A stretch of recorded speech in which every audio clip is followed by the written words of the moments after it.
अशांति कब आई? जब हमने एक्सेप्ट करना भूल गए, स्वीकार नहीं करते। यदि हम में स्वीकारता का भाव प्रकट हो जाए तो आधे दुख तो ऐसे ही चले गए। गरीबी बिना पैसे के नहीं जाएगी, पर बहुत सारे दुख हैं जो हमारे प्रतिकार के कारण खड़े हो गए।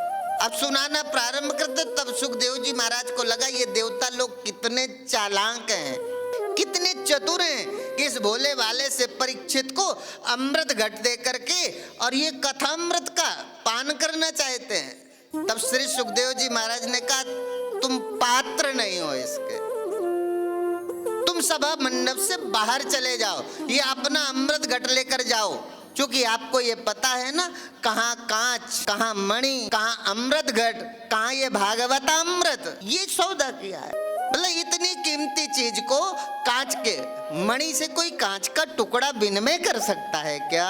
एक मणि इतनी बहुमूल्य कीमती और एक कांच का टुकड़ा और कह दो ये आप ले लो, मणि मुझे दे दो, ऐसा ही इतना बड़ा ही अंतर था कथा में और भागवतामृत। भागवतामृत और अमृत दोनों में कितना अंतर, जैसे कांच और मणि में अंतर। अमृत पीकर आज नहीं कल मरोगे, पर कथा अमृत पान करके सदा सदा के लिए मुक्त हो जाओगे। इसलिए कथा को, जब कथा का ऐसा महात्मा सुना, किसने? ब्रह्मा जी ने। ब्रह्मा जी को जब ये हुआ कि इतना महत्व है इस कथा, आश्चर्य से हृदय भर गया और वो वापस ब्रह्मलोक में गए। और ब्रह्मलोक में जाकर एक तराजू लगाया और उस तराजू पर जप, तप, यज्ञ, दान आदि जितने भी पुण्य साधन थे। पुण्य साधन, ये कथा का श्रवण करना पुण्य साधन नहीं है, अभी आगे इसका विस्तार होगा।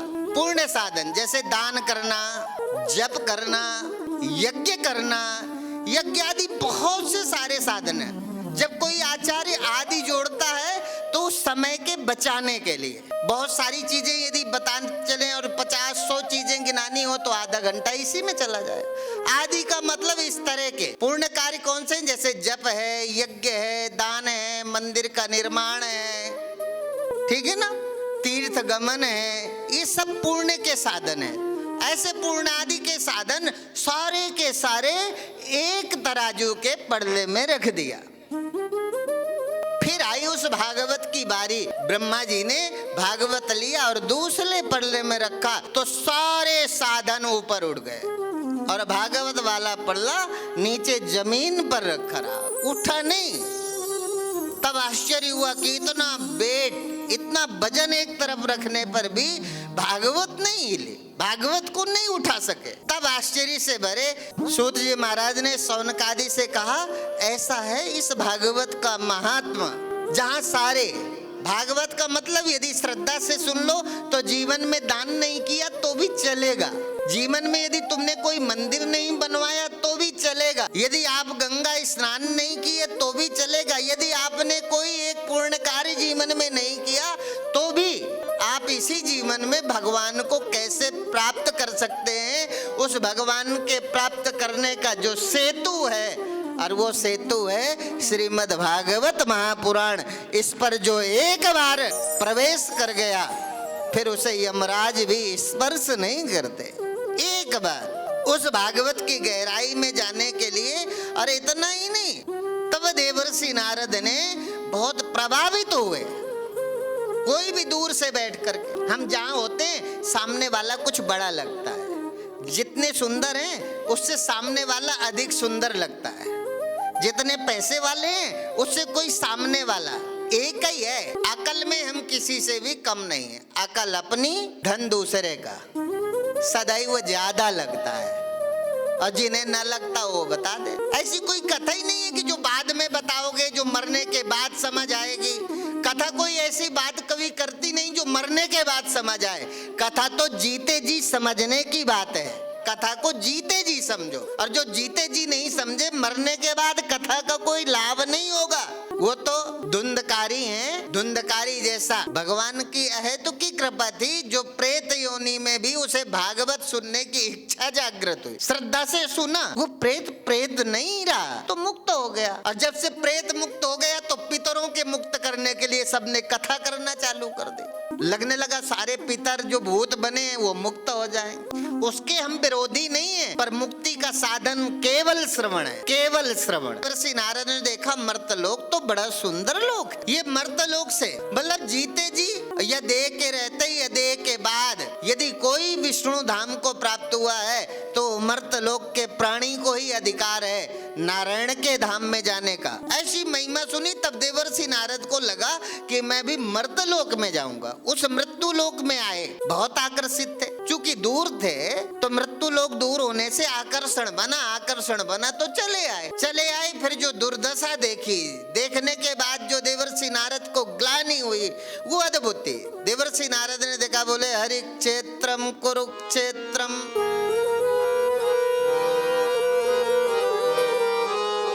श्रीरंगम सेतुबंधनम एवमादिषु तीर्थेषु भ्रममाण इतस्ततः।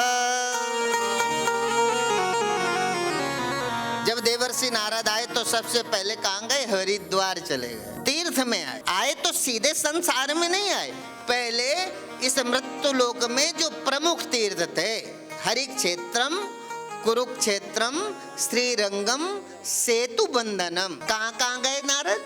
हरिद्वार गए, कुरुक्षेत्र गए, श्रीरंगम सेतु बंधनम, सेतु बंध रामेश्वरम गए। और इतना ही थोड़ी गए, एवमादिषु तीर्थेषु, जो तीर्थ सब लोगों के संज्ञान में नहीं है। जैसे बड़े तीर्थ हैं वो याद में हैं, कुछ ऐसे तीर्थ हैं जो हमारी स्मृति में नहीं है, तो वो कहते हैं एवमादिषु तीर्थेषु, जितने भी तीर्थ थे इस भारत भूमि की पवित्र वसुंधरा में वो सब जगह गए। तीर्थेषु भ्रमण इतस्ततः, सब जगह भ्रमण करते हुए, पर कहीं भी जो पवित्रता सुनी थी, जो श्रेष्ठता सुनी थी, वो कहीं भी नजर नहीं आई। तीर्थों में गए तो बड़ा विचित्र सा उल्टा सा दर्शन देखा, तो कहीं दूर दूर तक भी मन को शांति नहीं मिली। सर्वत्र उन्होंने कली के आक्रमण का दर्शन किया। देखा इस कलयुग के प्रभाव से सत्य, तप, दया, दान आदि कुछ भी नहीं शेष। क्या देखा कि सारा समाज केवल झूठ का अवलंबन लिए अपना पेट भरने में लगे हुए हैं। झूठ का अवलंबन करके किसी भी तरह से मैं बड़ा बन जाऊं, किसी भी तरह से मैं सफल हो जाऊं,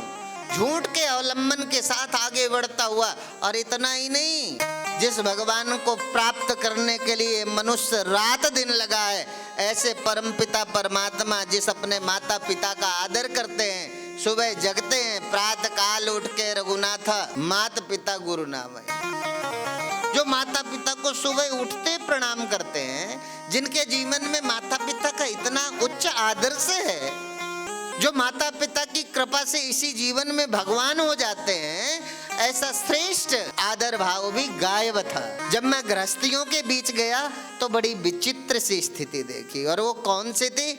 बोले तरुणी प्रभुता गे। घर में गया तो एक सुंदर सी स्त्री तो दिखी, तो पता चला ये तो पुत्र वधू है इनकी। पर सर्वत्र पूरे घर में पुत्र वधू का ही स्वामित्व था। पुत्र वधू के विपरीत किसी की बोलने में सामर्थ्य नहीं थी, कोई बोल नहीं सकता था। श्याल को बुद्धिदायका।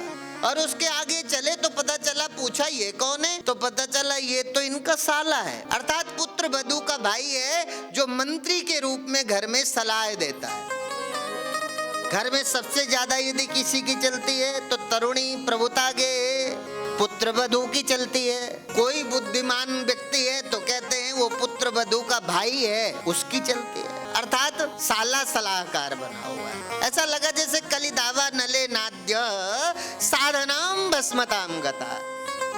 इस तरह से कलयुग में सारे व्यवहार की पवित्रता, शुचिता, आचार विचार जब इस कली के दावा नलाग्नि में भस्म होते देखा, तब देवर्षि नारद के हृदय में क्षोभ हुआ। और देवर्षि नारद ने सोचा, मैं कहां से भटक करके इतना अच्छा श्रेष्ठ लोक छोड़ करके, मेरे मन में वो कौन सा दुर्दिन था जब मर्त्यलोक में आने की कामना हुई। आज साधु का हृदय, वो हृदय से दुखी हुए हैं। आज हृदय से दुखी हुए तो भ्रमण करते हुए जब पहुंचते हैं वृंदावन के पवित्र पावन तीर्थ क्षेत्र पर, तो देखा कि एक माँ कालिंदी के तटस्थ सुंदर सुंदर 5-7 स्त्रियों का दर्शन हुआ, वो घेरे हुए खड़ी हैं।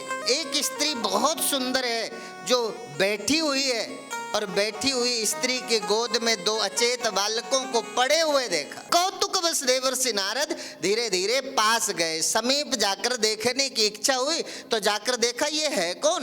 तो देखा कि ये तो दो वृद्ध कोई सुंदर सी स्त्री की गोद में लेटे हुए हैं। देखा और देख करके वापस होने लगे। जब वापस होने लगे तब भक्ति महारानी ने आवाज लगाई, बोले भो भो साधो क्षणम तिष्ठ मश्चिंतामविनाशय। वो कहने लगे भो भो साधु क्षणम तिष्ठ। संत आए तो जैसे थोड़ा सा तृप्ति मिली, जब जाने लगे तो बेचैनी हुई। तब भक्ति महारानी खड़े होकर कहने लगी भो भो साधु क्षणम तिष्ठ, महात्मा जी थोड़ी देर और रुक जाओ। आवाज लगाई। देवर्षि नारद ने पीछे मुड़ के देखा कि मुझे कोई स्त्री बुला रही है। देखा तो पूछा देवी तुम कौन हो, फिर मेरे रुक जाने से आपका क्या प्रयोजन सिद्ध होगा। बोले महात्मा जी आप आए थे तो हृदय में थोड़ा शांति हुई थी, जो बेचैनी थी, जो दुख था, जो असंतोष था, आपके दर्शन से ऐसा लगा जैसे जीवन का दुख दूर हो गया। समझते हो ना, महात्मा जिसके दर्शन से सहजी जीवन के कुछ दुख दूर होने लगे। मैं नहीं कहता सारे दुख, पर किसी तरह का दुख यदि दर्शन से दूर होता है तो समझ लेना कि हम किसी न किसी साधु के नजदीक आ गए, या कोई साधु हमारे नजदीक आ गया है। यदि कोई परिवर्तन नहीं है चित्त में तो फिर संभव नहीं है कि आप हो। इसलिए साधु आए तो जब वो वापस हुए तो भक्ति महारानी के हृदय में बेचैनी हुई। तब देवर्षि नारद ने पूछा तुम हो कौन। ठीक है, मेरे आने से आपको शांति मिली है, मेरे आने से आपके जीवन का दुख दूर हुआ है, पर मैं आपके लिए कुछ करूं, मेरा तो आपसे कोई परिचय नहीं है। आप पहले अपना परिचय तो दो, आप हो कौन। तो भक्ति महारानी कहने लगी बोले उत्पन्ना द्रविणेशाहं वृद्धिं कर्णाटके गतः क्वचित् क्वचिन् महाराष्ट्रे गुर्जरे जीर्णतां गतः।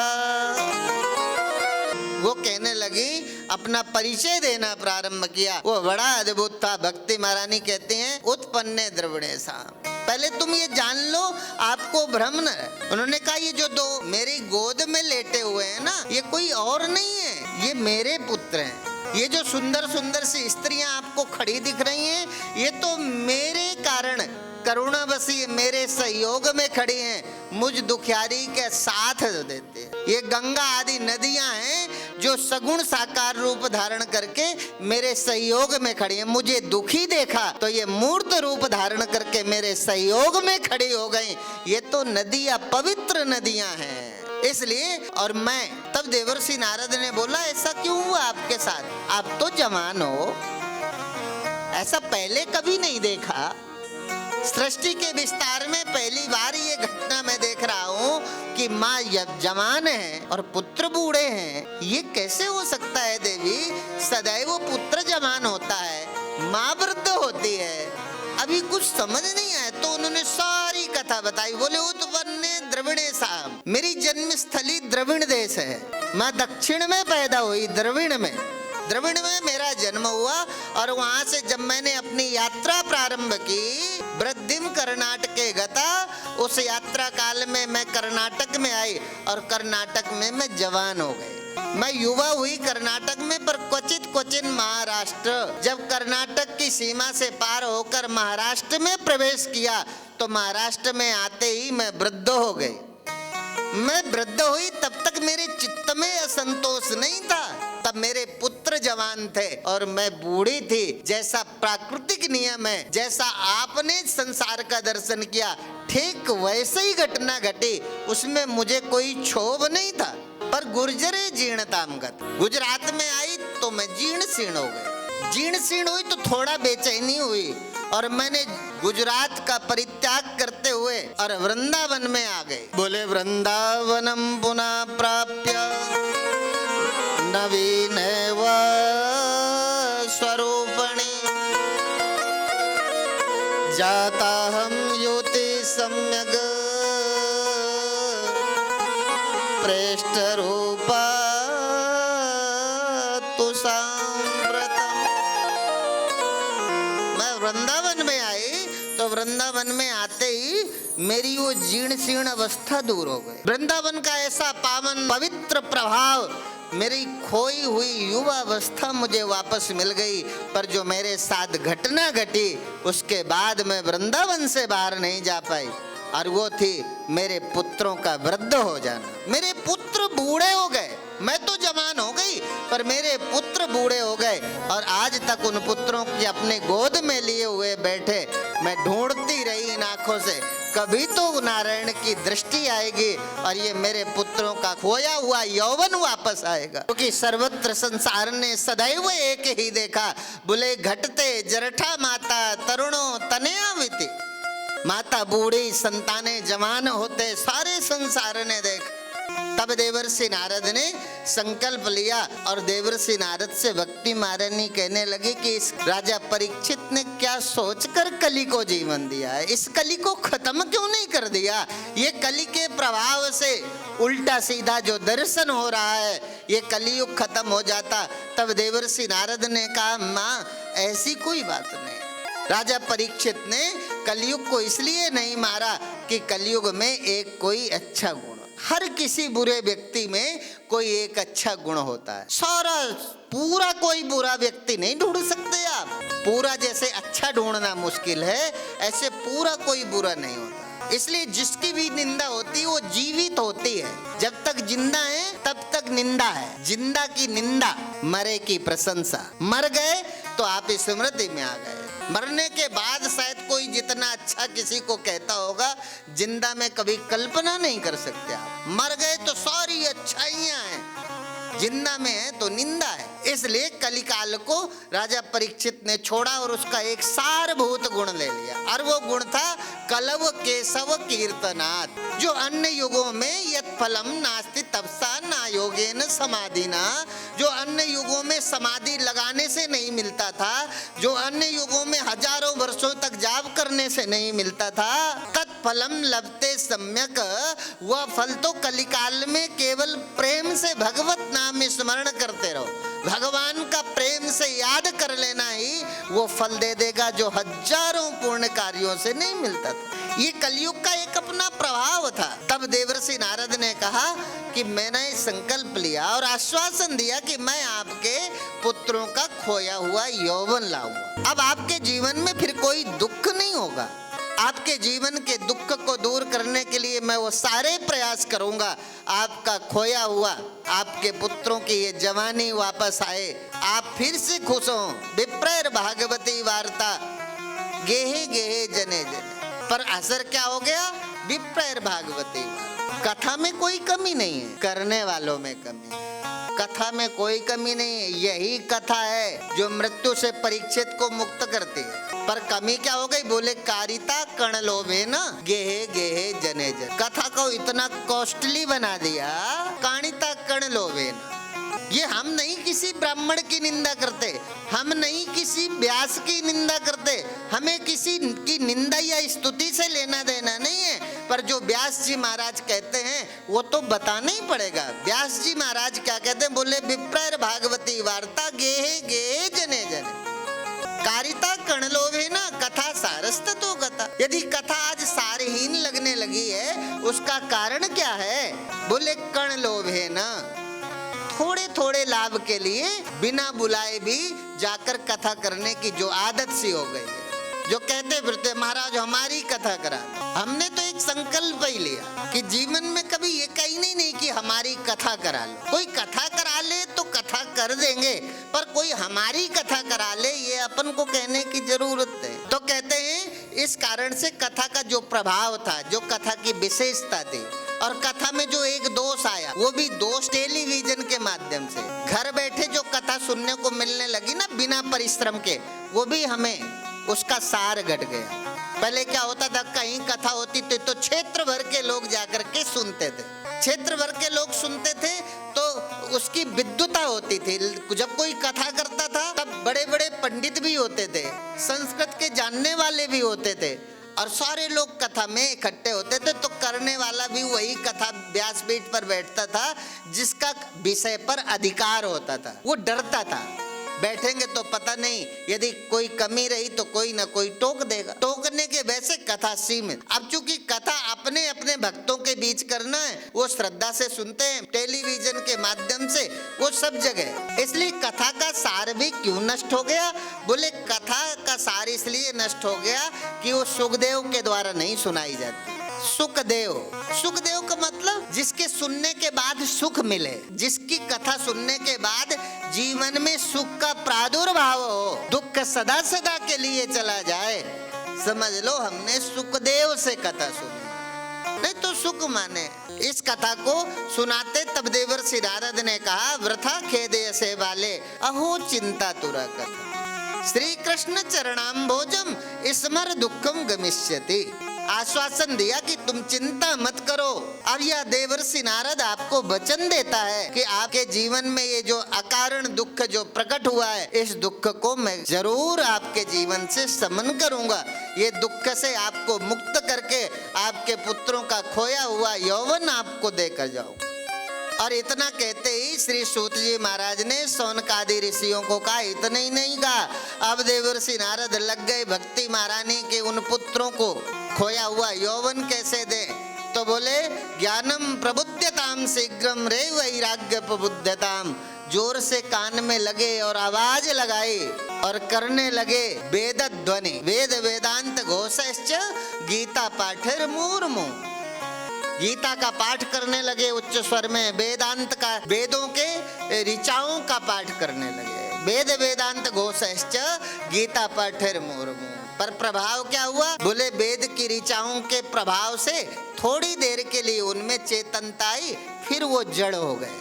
ऐसा लगा जैसे प्राण आए, फिर निष्प्राण से फिर दोबारा हो गए। अब देवर्षि नारद को चिंता हुई कि मेरा तो सारा, अब जो मैं कर सकता था मेरे द्वारा तो इनके जीवन में उत्थान हुआ नहीं, और मैंने जो भक्ति महारानी को जो वचन दिया है वो वचन कैसे पूरा होगा? इन बच्चों का खोया हुआ यौवन कैसे वापस आएगा?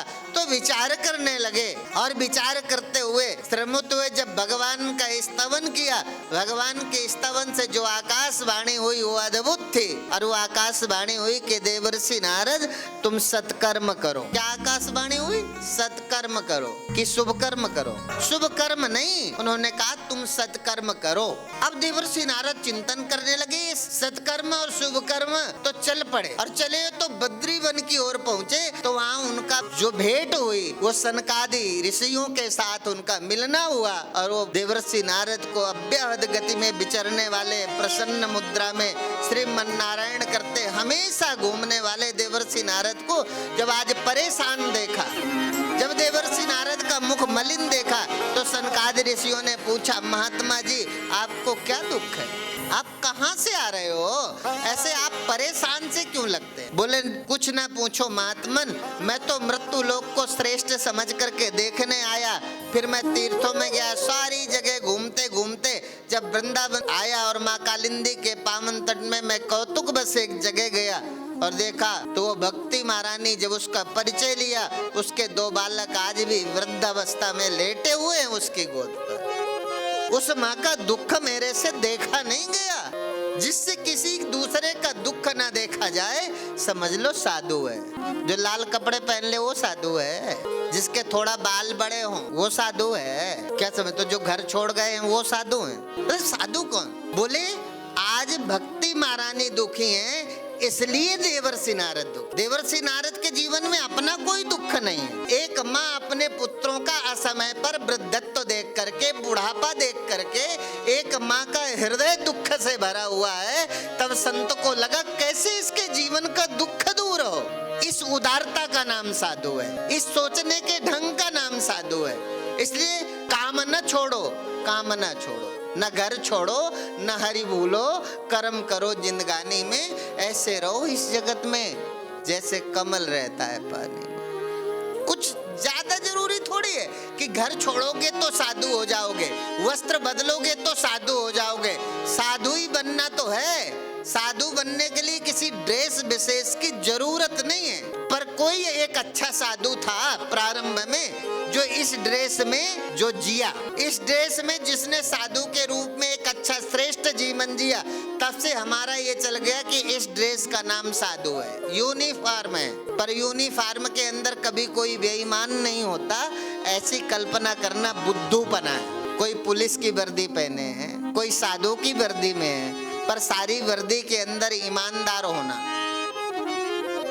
और यदि आप अपनी वर्दी पर ईमानदार हो जाओ ना, तो किसी भी साधु से आप बड़े हो सकते हो, किसी भी साधु से आप बड़े हो सकते हो।